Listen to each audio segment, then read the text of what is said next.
네, 여러분 안녕하세요. 여러분과 중졸 모의고사 사회 수업을 맡게 된 저는 이미정입니다. 예, 반갑습니다, 여러분.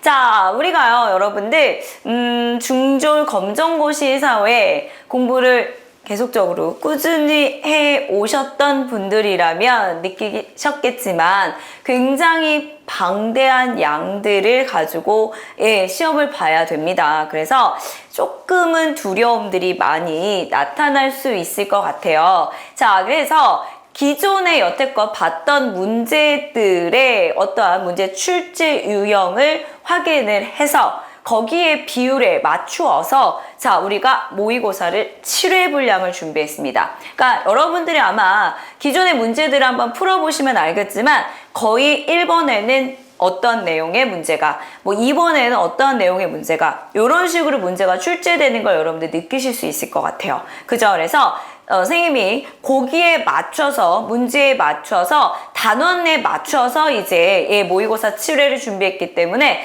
여러분들이 이 강의를 수업을 듣게 되면 훨씬 더 큰 도움이 되리라 장담하거든요.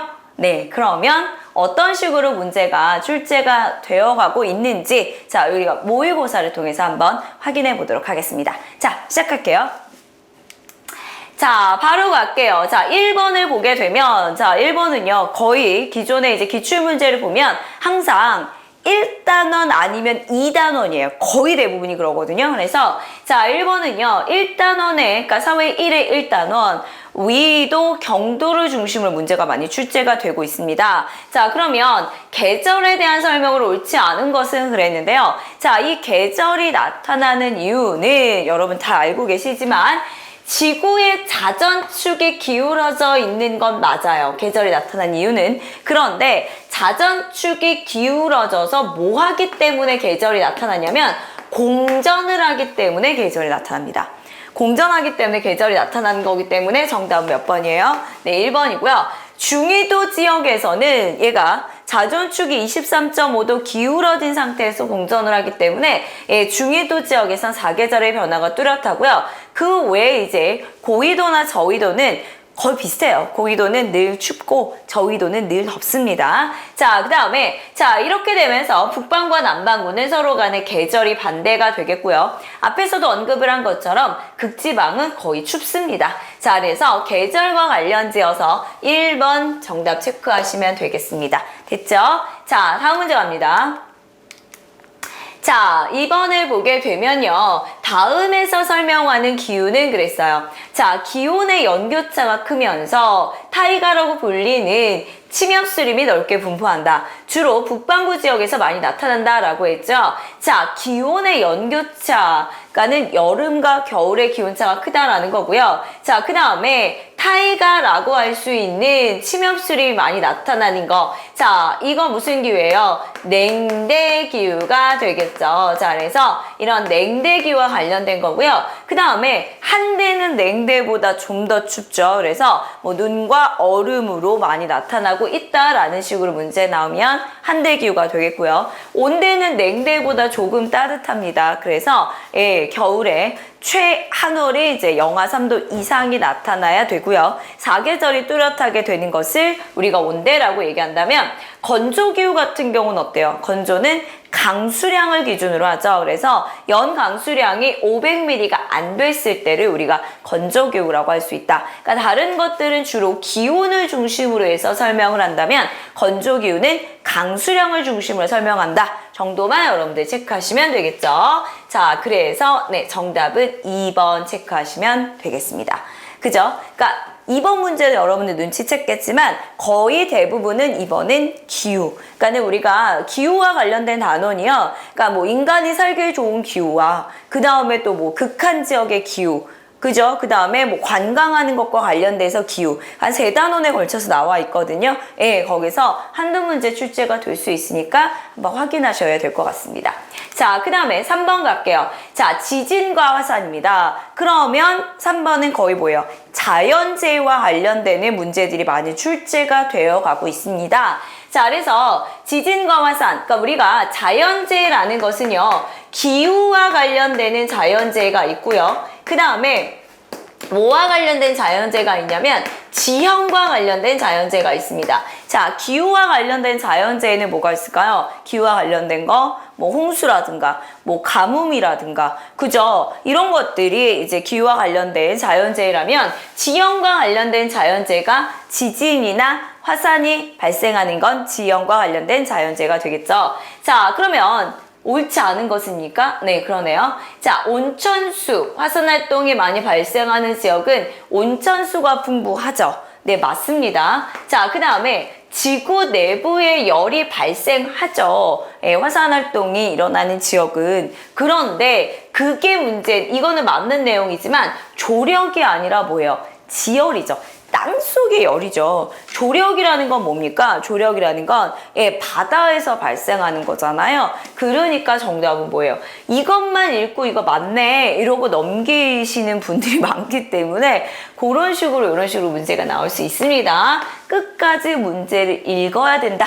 라는 것도 여러분들 팁으로 알아두셔야 될 것 같고요. 그 다음에 화산 분출물로 매몰된 집들을 화산활동과 관련돼서 이것도 관광지로 이용하는 경우도 있습니다. 자, 그 다음에 화산재가 쌓여가지고 비옥한 토양을 형성한다. 그죠? 그래서 뭐 벼농사를 하는 경우도 있고요. 아니면 뭐 커피, 목화 이런 식으로 다양한 농작물을 재배하기 때문에 화산활동이 자주 발생하는 지역에도 인구가 많이 거주하고 있는 걸 우리가 확인을 할 수 있죠. 자, 그래서 3번에는 2번 체크하시면 되겠고요.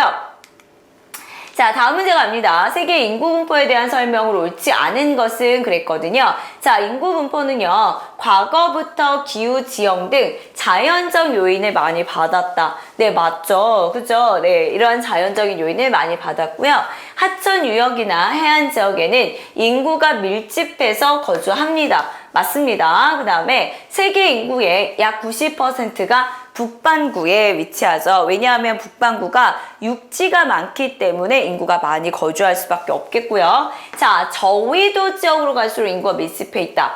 저위도 지역은요, 너무 더워요. 그죠? 너무 덥고 그 다음에 이제 뭐 밀림 지역 같은 경우도 습하기도 하고 그래서 저위도 지역은 너무 더워서 인구가 밀집하기 힘들고요. 그러면 선생님 고위도는 어때요? 네, 고위도도 마찬가지예요. 고위도는 또 너무 추워요.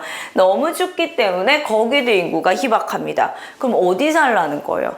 어디? 그쵸. 중위도 지역이 냉온대교가 많이 나타나기 때문에 중위도 지역의 인구가 많이 거주할 수 있죠. 그래서 여기는 인구가 뭐하다? 희박하다라고 고치셔야 되겠네요. 자, 그래서 4번에는 4번 체크하시면 되겠습니다.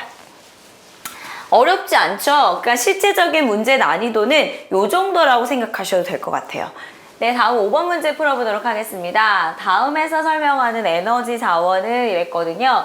자, 열 효율이 높고요. 연소 시에 공해 물질이 적게 배출되는 청정 에너지래요. 청정 에너지. 그래서 냉동 액화 기술의 개발로 안전한 수송이나 저장이 가능해지면서 생산과 소비량이 증가하고 있다라고 나와 있어요. 자, 여러분들 그 5번 문제와 관련된 것은 자원 문제입니다. 자원. 그래서 자원에서 가장 많이 나오는 것은요, 두 가지 유형이 있어요. 그래서 이러한 화석 연료에 관한 문제가 나올 때는 가장 많이 출제되는 것들이 이제 석유와 관련되어서 국가 간의 갈등 문제가 많이 출제가 됩니다. 그러니까는 석유는 거의 대부분의 나라가 많이 생산을 하지 못하고요. 그래서 이 페르시아만 연안 지역에서 굉장히 많은 생산량을 가지고 있잖아요. 그러니까 생산과 소비가 일치하지 않다 보니까 그러한 국가 간의 갈등이 발생할 수 있고요. 그 다음에 석유 같은 경우에는 바다 쪽에 많이 매장이 되어 있다 보니까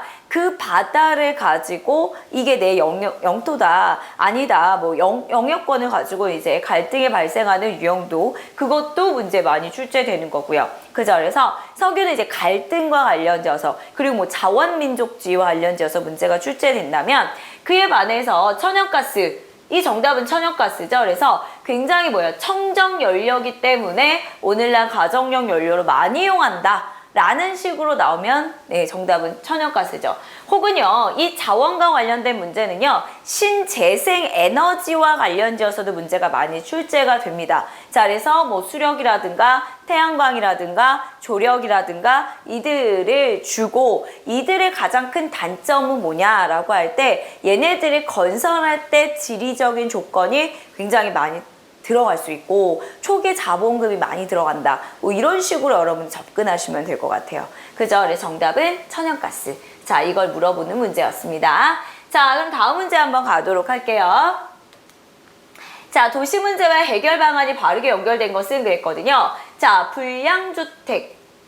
자, 도시 문제가요, 주택 문제, 뭐 환경오염 문제, 그 다음에 또 뭐예요? 뭐 다양한 문제들이 있겠죠. 자원고갈 문제, 자원고갈은 도시 문제에 직접적인 관련은 없겠는데, 자, 이런 환경 문제나 주택 문제나 이런 실업 문제나 이런 것들이 있다면, 자, 이거의 해결 방안은 이랬어요. 자, 주택 문제를 주차 공간과는 관련이 없죠. 주택이 증가해야, 불량주택이 증가하면 새로운 뭐 신도시를 개발한다던가 이 불량주택을 좀 더 다른 형태로, 그죠? 재개발한다던가 이런 것들이 해결 방안이지 주차 공간은 직접적인 해결 방안이 될 수가 없습니다.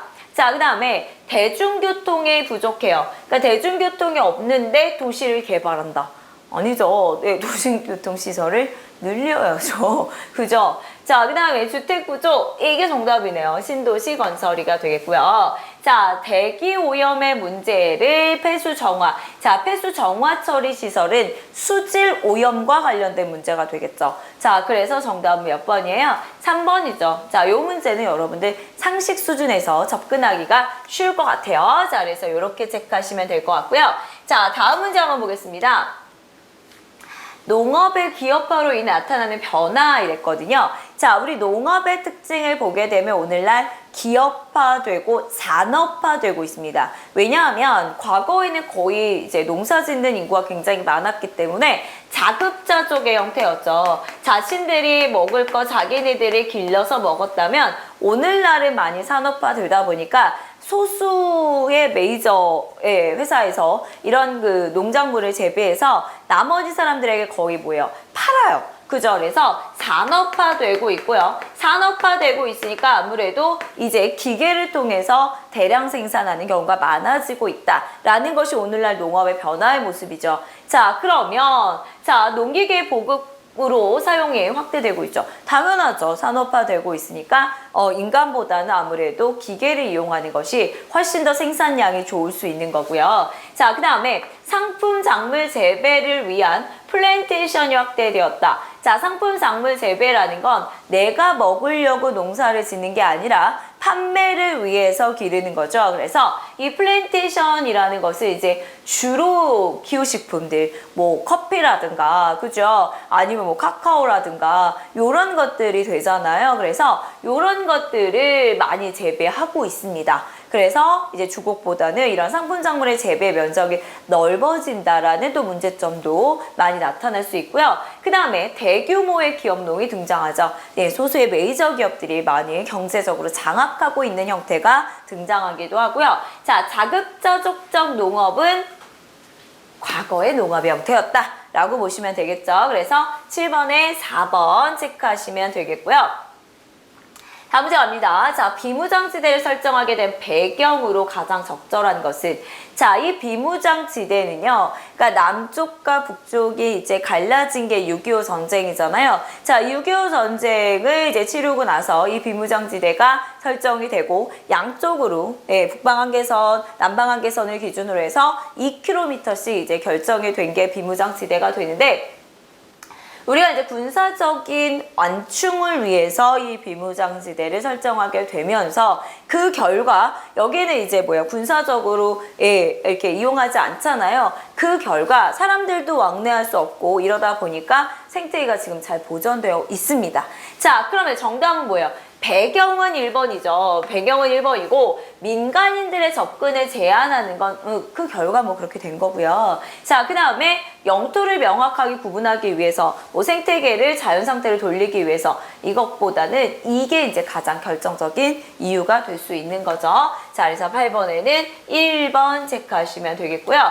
자, 그 다음에 한 개인의 행동할 때, 자, 비교나 판단의 기준이 되는 집단은 그랬거든요. 자, 우리가 내가 어떤 행동을 하는 기준이 되는 집단을 우리가 뭐라 그래요? 기준이 되는 집단을 준거. 내가 거기에 뭐 하고 싶어요? 포함이 되고 싶은 거예요. 이거는요, 준거 집단과 관련지어서는 예와 관련지어서 문제가 많이 출제가 되고 있습니다. 그러니까 만약에 뭐 어떤 사람이 있었는데 그 사람이 의대를 가고 싶대요. 그죠? 자, 이 사람이 가고 싶은 건 의대인데 엄마가 어디를 가라고 했냐? 자, 우리는 대대로 법조인이다. 그러니까 너는 법대를 가라. 그래가지고 아, 어머니 싫어요. 그러나 갔어요. 그럼 내가 포함된 집단은 법대죠. 그런데 나는 뭐예요? 원하는 건 의대죠. 뭐 이런 식으로 섞어놓는단 말이죠. 그러면 이 사람의 준거 집단은 뭡니까? 라고 문제 나오면 뭐예요?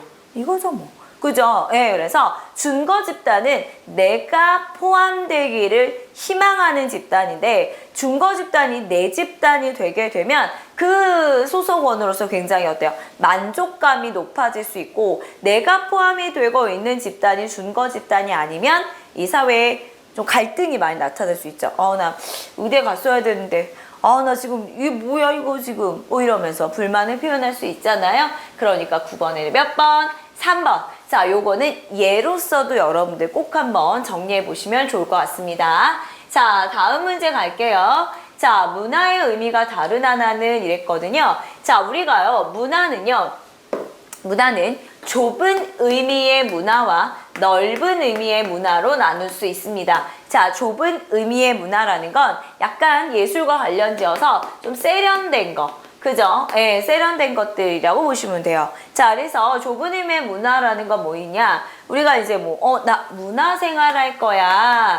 자, 문화생활하러 영화 보러 가야지. 뭐 이렇게 얘기하는 거. 아니면 난 문화시민으로서 길거리에 휴지를 버리지 않아. 이렇게 얘기했을 때를 우리가 좁은 의미의 문화라고 합니다. 그에 반해서 넓은 의미의 문화라는 건 그냥 그 사회 구성원들이 지속적으로 공통적으로 나타내고 있는 그들의 생활 양식을 우리가 넓은 의미의 문화라고 하죠. 자, 그래서 우리나라의 음식 문화는 한국의 음식 문화는 자, 우리는 밥상에 밥이랑 국이랑 김치랑 찌개랑 뭐 이런 것들이 있어. 그죠? 자, 이거 음식 문화, 생활 양식이죠. 자, 우리나라의 뭐예요? 옷 문화는 뭐 이런 식으로 해서 한복이야. 이러한 옷 문화. 혹은, 우리 청소년들이 요즘 어때? 이러한 청소년들의 문화. 한국 문화. 뭐 이런 것들을 우리가 넓은 의미의 문화라고 얘기할 수 있습니다. 자, 그래서 좁은 의미의 문화는 이러한 세련된 거, 넓은 의미의 문화는 이런 생활 양식과 관련되는 건데 여러분들 팁을 하나 더 드리면요. 자, 좁은 의미의 문화는요. 문화가 앞에 써 있어요. 그리고 넓은 의미의 문화는요. 문화가 뒤에 써 있어요. 물론 100% 그런 건 아니지만 문제화 할 때는 여기에 맞춰서 거의 내시거든요. 자, 그러면 볼게요. 문화가 아닌 다른 의미는 자, 여기 다 뒤에 있죠. 자, 얘 앞에 있죠. 그죠? 자, 그래서 얘는 좁은 의미고요. 얘는 넓은 의미의 문화다. 정 이해가 안 가시면 이렇게 하시는 것도 하나의 팁입니다. 자, 그래서 10번에는 4번 체크하시면 되겠고요. 자, 다음 문제 갑니다.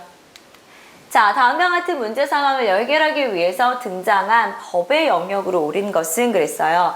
자, 근대 이후 빈부격차 심화, 노동자와 사용자 간의 대립 등 다양한 사회 문제가 나타나게 되었다. 자, 지금 뭐예요? 법과 관련된 문제인데요. 법은요, 원래 공법과 사법으로 나누어져 있었죠. 그래서 공법이라는 건 이제 국가와 개인 혹은 국가기관과 국가기관 이러한 공적인 영역과 관련된 법이 공법이었고요. 사법은요, 개인과 관련지어서 나타나는 법이었는데 그런데 원래는 개인적인 문제인데 사회적인 약자들이 등장합니다.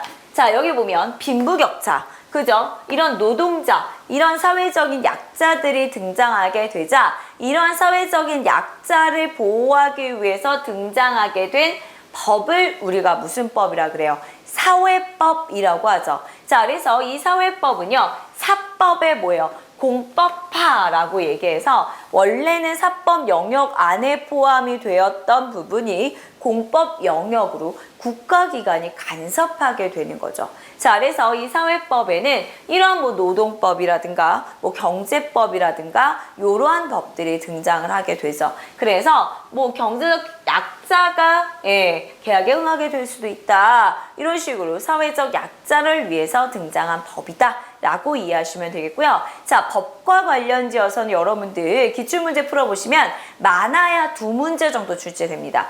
많아야 2문제 정도 출제되니까 그 중에서 굉장히 많이 기출문제로 출제되었던 문제가 사회법과 관련지어서나 아니면 우리나라 최고법인 헌법과 관련된 문제가 많이 출제되니까 요거는 여러분들 중요하게 기억하셔야 될 것 같고요. 자, 소송법은 공법이고요. 사법은 사법이자 말 그대로 개인 영역과 관련되는 법입니다.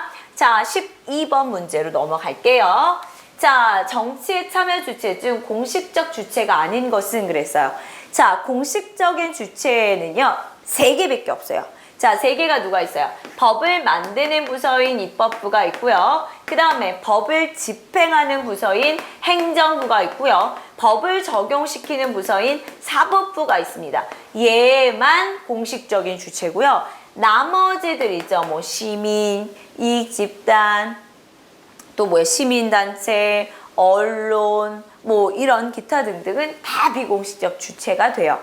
그죠? 자, 그러니까 정당 뭐예요? 정당은 비공식적인 참여 주체가 되죠. 정당이라는 건 정치적인 견해가 같은 사람들의 모임이잖아요. 자, 이들이 이제 뭐예요? 정권을 획득하기 위해서 노력을 하니까 이거 공식적 주체 아닌가? 라고 볼 수 있지만 아니에요. 그래서 공식적인 주체는 요 3가지만 포함이 된다라는 거 정리하시면 될 것 같고요. 자, 다음 문제 갑니다. 자, 재판의 종류예요. 자, 재판이라는 건 개인과 개인 사이에서 일어난 권리와 의무에 대한 분쟁을 해결하기 위한 개인과 관련된 재판을 우리가 무슨 재판이라 그래요? 민사재판이라고 하고요. 자, 그 다음에 범죄와 관련된 재판을 무슨 재판이라고 합니까? 형사재판이라고 합니다. 자, 그래서 13번에는 1번 체크하시면 되겠습니다. 자, 다음 문제 가겠습니다. 나라를 다스리는 최고 권력인 주권이 국민에게 있다라는 민주정치의 원리래요. 자, 우리가 민주정치의 원리는요, 4가지 정도 설명할 수가 있습니다. 자, 그래서 첫 번째는요, 나라를 대표할 수 있는 나라의 최고의 권한인 주권을 국민에게 주어야 된다. 자, 이걸 우리가 뭐라 그래요? 국민 주권의 원리라고 하고요. 자, 그 다음에 주권은 국민이 가져야 되는 건 국민 주권이고요. 그러니까 국민이 다스려야 된다가 국민 자치예요. 근데 여러분들 여기서 가장 헷갈리는 건 뭐냐면 그러면 국민이 스스로 다스려야 되기 때문에 직접 민주정치만 국민 자치의 원리 아닙니까? 라고 이해하시는 경우가 있어요. 아니에요. 그죠? 그러니까 국민이 직접 정치를 하면 좋지만 오늘날 어때요? 영토가 너무 넓어요. 영토가 넓고요. 그 다음에 인구가 어때요? 많아요. 자, 인구가 많기 때문에 그래서 국민이 직접 하는 것이 아니라 누구를 뽑아요? 대표를 뽑아서 그들에게 의사를 전달하는 대의 민주정치도 국민 자치의 원리라고 얘기해요. 그러면 국민 자치의 원리를 실현시키기 위한 가장 기본적인 우리의 참여 방법은 뭐예요? 선거죠, 선거. 나는 국민 자치의 원리는 직접 민주정치만을 의미한다 라고 얘기하면 틀려요. 알겠죠? 자, 그 다음에 이펀주의 원리는 헌법에 따라서 나라를 다스려야 되고요. 헌법의 내용이 국민의 기본권을 뭐 해야 된다? 보장해야 된다. 자, 이게 이펀주의 원리가 되겠고요. 권력 분립의 원리라는 건 권력은 어떻게 가져야 돼요? 나누어 가져야 된다라고 얘기했죠. 그래서 앞에서도 언급했지만 우리나라에서 법을 만드는 부서는 입법, 국회가 되겠고요. 법을 집행하는 부서는 행정부가 되겠고요. 그 다음에 법을 적용시키는 부서는 사법부, 법원이 되겠죠. 자, 그래서 그러면 선생님 이 셋 중에서 누가 제일 세요? 누가 제일 세요, 여러분? 누가 제일 세요? 답은 없어요. 똑같아야죠. 권력 분립의 원리는 입법이나 행정이나 사법부의 권한이 같아야 돼요. 근데 실제적인 모습은 행정부가 어떻게 돼요? 커지고 있죠. 복지국가가 먼저 되고 있기 때문에. 그래서 그러나 원래는 세계의 힘의 크기는 같아야 됩니다. 자, 어쨌든 이것과 관련된 답은 뭐예요? 국민 주권이죠. 주권은 국민이 가져야 된다라는 것들 여러분들 고르실 수 있어야 됩니다. 자, 민정치의 원리에 관한 문제도 잘 출제되고 있으니까 꼭 정리하셔야 되겠고요. 자, 다음 문제 갑니다. 경제활동의 대상 중 성격이 다른 하나 그랬어요. 자, 경제활동은요. 대상은 누가 있냐면 재화가 있고요. 서비스가 있어요. 재화라는 건 뭐냐? 말 그대로 그냥 눈에 보이는 물건을 재화라 그래요. 눈에 보이는 건 다 재화예요. 그죠? 그래서 다 재화죠. 다 재화예요. 그죠? 자, 이거는 재화가 되겠고 서비스는 뭐냐? 인간의 뭐를 얘기해요? 활동을 얘기합니다. 자, 그래서 인간의 활동에 따라서 뭐예요? 뭐 생산, 뭐 소비, 분배 이게 되잖아요. 그러니까 우리가 의사가 진료한다던가 선생님이 강의한다던가 변호사가 변론한다던가 택배 아저씨가 배달한다던가 다 서비스예요. 눈에 보이지 않죠. 인간의 활동이. 그죠? 자, 그래서 이러면 성격이 다른 하나는 그랬어요. 자, 버스 기사의 운전 서비스죠. 선생님의 강의 서비스예요. 사회 문제집은 뭐예요? 재화예요. 변호사의 변론 서비스죠. 자, 정답 몇 번인지 나오시죠? 그렇죠. 네, 3번 체크하시면 되겠죠. 자, 그래서 이렇게 경제활동에 대해서 여러분들 정리하시면 되겠고요. 자, 다음 문제 갑니다. 자, 일정한 가격에서 소비자가 사고자 하는 상품의 양이에요. 자, 어떠한 물건을 사고자 하는 욕구를 우리가 수요라고 하고요. 그 물건을 사려고 하는 양은 수요량이라고 합니다. 반대로요. 물건을 팔고자 하는 욕구는 공급이라고 하고요. 그 량은 공급량이라고 하겠죠. 그러면 물건을 사려는 수요자와 물건을 팔려는 공급자가 둘이 만나요. 어디서? 시장에서 만나서 자, 물건을 사려는 사람 입장에서는 가격이 싼 게 좋겠죠. 가격이 내려가면 내려갈수록 수요량은 어떻게 돼요? 증가하고요. 반대로 공급자 입장에서는 가격이 비싸면 비쌀수록 이윤이 더 좋겠죠. 가격이 올라가면 올라갈수록 공급량은 증가합니다. 자, 이게 공급 법칙이고요. 자, 이게 디맨드 해가지고 이게 수요 법칙인데 이 둘이 만나는 이 지점에서 우리가 뭐가 결정이 돼요? 시장 가격이 결정이 되고요. 자, 그 다음에 얘는 뭐예요? 이때 뭐가 됐냐? 총 거래. 량이 되겠죠. 그죠? 그래서 이것을 이제 곱하게 되면 거래 금액이 됩니다. 자, 그랬을 때, 자, 그러면 정답은 뭐예요? 사고자 하는 양이라고 했죠? 그러니까 뭐예요? 이거는 수요량이 되겠죠. 자, 수요법칙, 공급법칙에 관한 것은요, 경제 문제에서 많이 출제되어 왔고요. 앞으로도 이제 가장 많이 출제되리라 예상할 수 있는 그런 문제 유형이었습니다. 자, 그래서 여기까지가 이제 사회 파트에 관한 문제가 되고요. 자, 그 다음에 이제 역사 파트로 들어가는데 역사가 9단원 정도 있잖아요. 그러니까는 거의 한 단원에 한 문제씩 출제가 된다라고 보시면 돼요. 자, 그러면 가장 먼저 역사 파트에서 나올 수 있는 내용은 1단원이죠. 그러니까는 선사시대나 아니면 우리나라 최초의 국가인 고조선에 관한 문제가 출제가 되겠죠.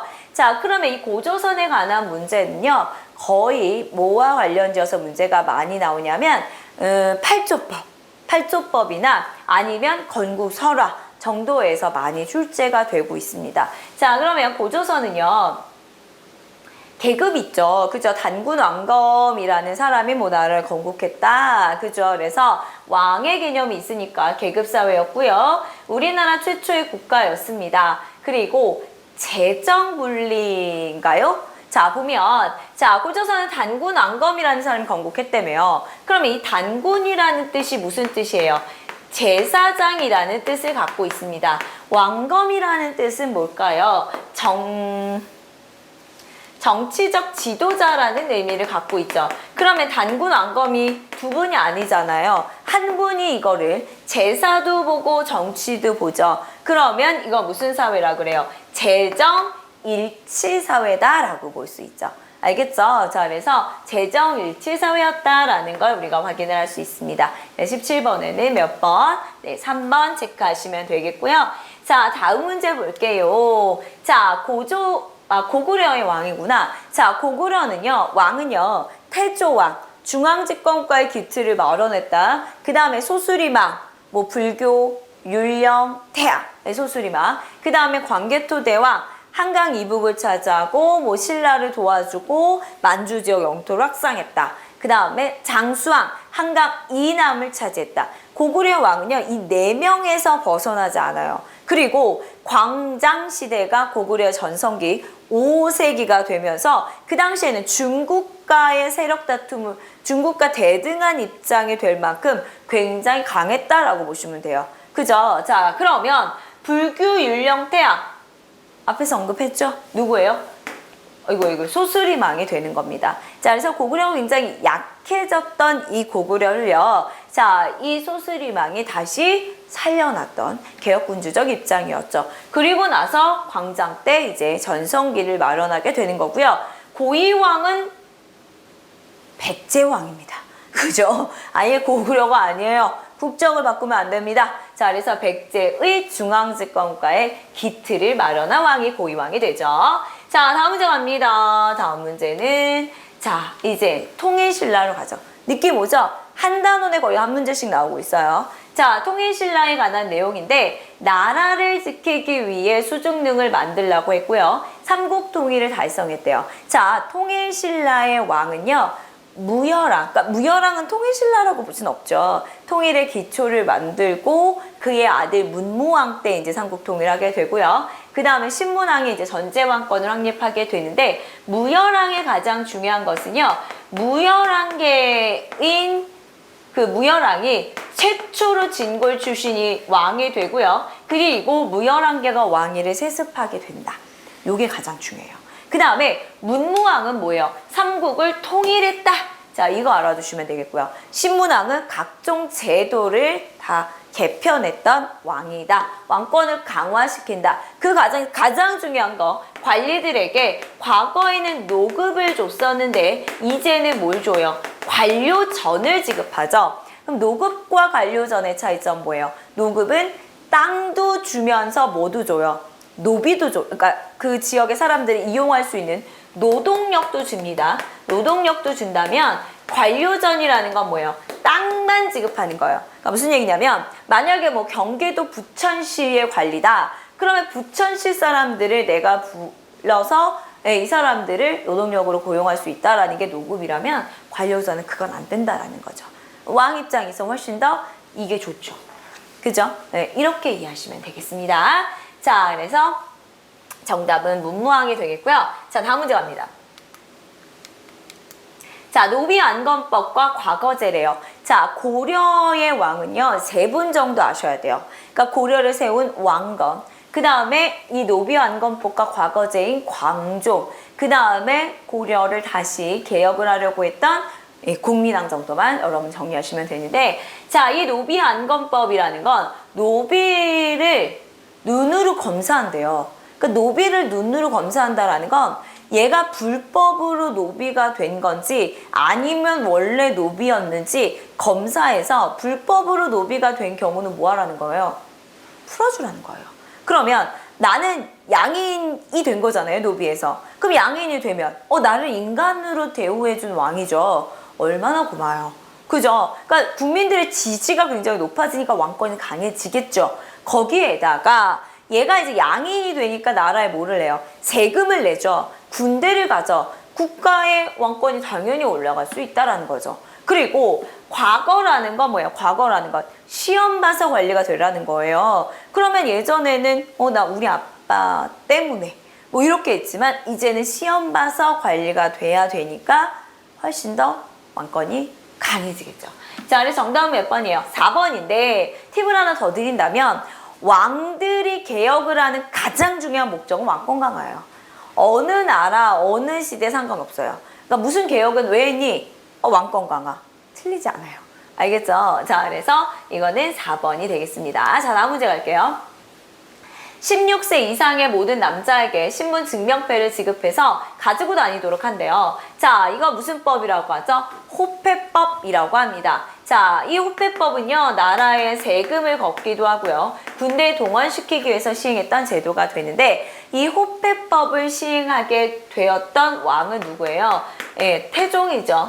자, 조선의 3대 이방원 태종인데 이 태종은요, 왕권을 강화하기 위해서 호패법도 시행했지만 또 모두하게 되어 개인이 가지고 있었던 사병을 뭐예요? 폐지하게 되죠. 그러면서 왕권을 강화시켰다. 자, 직전법을 실시했던 조선의 왕은 누구예요?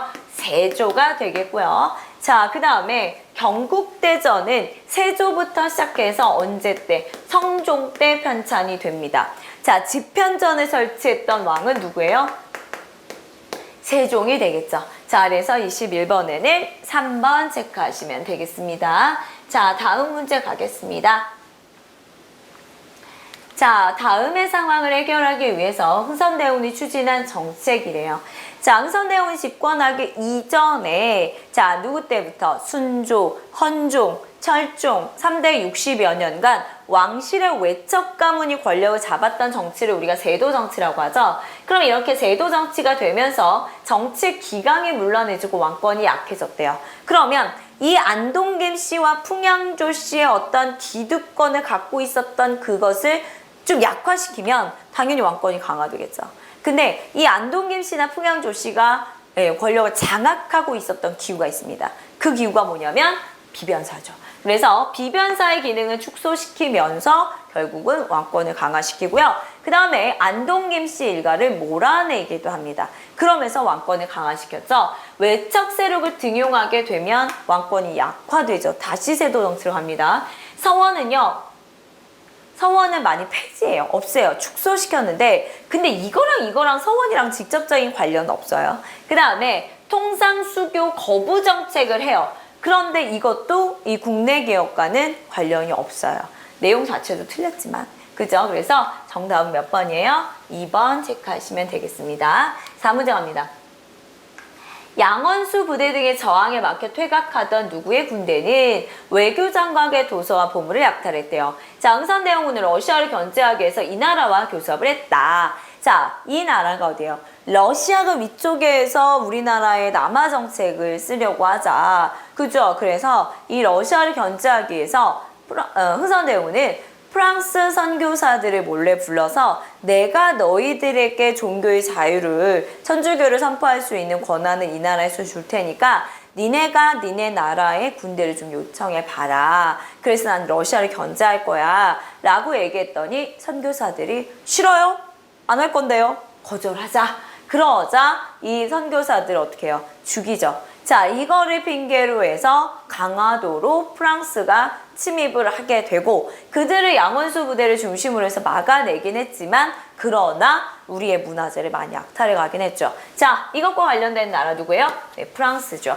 자, 그런데 이게 이제 병인 양요가 되고요. 병인 양요 이후에 신미 양요도 일어나죠. 미국이 쳐들어오는. 그리고 나서 서양과 교역하지 말아라 라는 척합의를 만든 것은 흥선대원군의 무슨 정책과 관련이 있습니까? 통상수교 뭐예요? 거부 정책과 관련 있다라는 것까지도 정리하실 수 있어야 되겠죠. 그죠? 자, 그래서 여기까지 쭉 연결시키는 것까지 필요합니다. 자, 다음 문제 갑니다.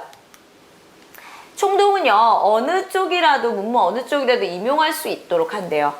예전에는 뭐예요? 육해군 대장 출신으로만 할 수 있지롱 라고 했었는데 아니에요. 문관도 할 수 있게 해주겠대요. 그리고 경찰도요. 복제를 개정해. 옷도 바꾸고요. 그 다음에 교원도 이제 칼 차고 들어오지 말래요.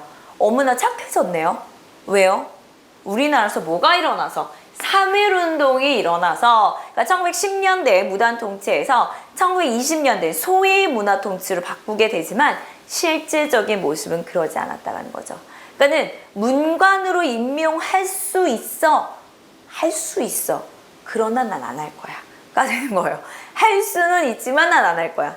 그죠? 굉장히 좀 얄미로운 멘트 아닙니까? 그죠? 그래서 이런 식으로 했던 게 1920년대 이제 통치 방식. 그리고 경찰을 헌병이 아니라 일반 경찰로 해줄게 라고 했지만 실제적인 경찰의 숫자는 훨씬 더 늘어나고요. 그리고 막 치안유지법이라고 해서 사람들을 막 관리하기도 하고요. 더 모습은 좋지 않았다라고 보실 수 있겠죠. 자, 자, 여기까지가 이제 되겠고요. 자, 마지막 문제입니다. 통일 정부의 수립을 위해 김규식과 함께 북한의 남북 협상을 제의했다.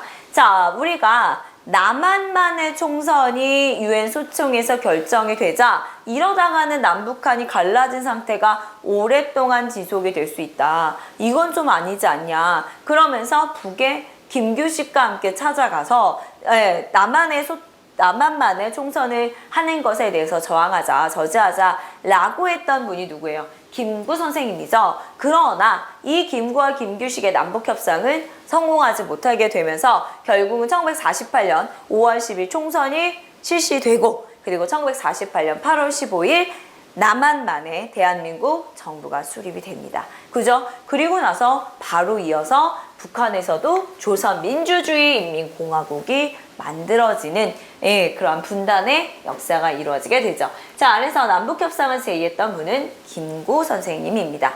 자, 여러분 1회 문제 풀어보니까 어떠세요?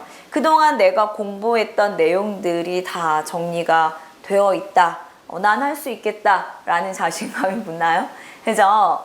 다 그렇죠? 끄덕끄덕 하고 계시죠? 자, 그래서 보니까 선생님이요, 이 문제를 딱 앞에서도 언급한 것처럼 문제 유형에 맞춰서 단원 퍼센트 비율에 맞춰서 그렇게 문제를 지금 출제한 거기 때문에 여러분들이 요거를 조금 잘 이것과 관련지어서 단원들을 좀 정리하면 여러분들이 좀 부족함이 없을 것 같습니다. 자, 그래서 2회도 그런 식으로 준비가 되어 있거든요. 자, 그래서 다음 시간에 2회부터도 또 여러분들이 열심히 문제 먼저 풀어보시고요. 그리고 선생님과 확인하도록 하겠습니다. 이번 시간도 수고 많이 하셨고요. 다음 시간에 만나 뵙도록 하겠습니다. 감사합니다.